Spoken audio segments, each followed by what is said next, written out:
মাত্র দুটো জিনিসে যে এত সুন্দর একটা রেসিপি বানাতে পারবো নিজে না বানালে বিশ্বাসই করতে পারতাম না।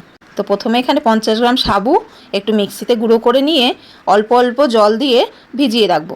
10 মিনিট ভিজিয়ে রাখার পর ভালো করে হাত দিয়ে মেখে নেবো। আরও 2-1 চামচ জল লেগেছিল।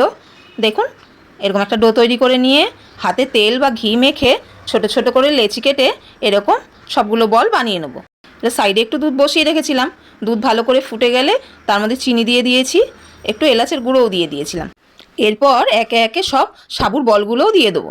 যখন দেখবেন সেদ্ধ হয়ে গেছে বুঝবেন কি করে, এরকম ভেসে উঠেছে তখনই বোঝা যাবে সাবুগুলো সেদ্ধ হয়ে গেছে। এই পর্যায়ে ওপর থেকে 50 গ্রাম পাউডার দুধ দিয়ে দিয়েছি। এই দেখুন বলগুলো সেদ্ধ হয়ে গেছে। এরপরে একটুখানি ফুটিয়ে দুধটা ঘন হয়ে এলেই নামিয়ে নেবো।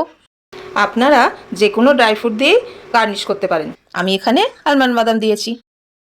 কয়েক ঘন্টা ফ্রিজে রেখে ঠান্ডা ঠান্ডা পরিবেশন করুন। আমাদের বাড়ির তো সবাই খুব পছন্দ করেছে। আপনারাও একবার বানিয়ে ট্রাই করে দেখুন। ভিডিওটি ভালো লাগলে আমাদের চ্যানেলটিকে লাইক ও সাবস্ক্রাইব করে দেবেন।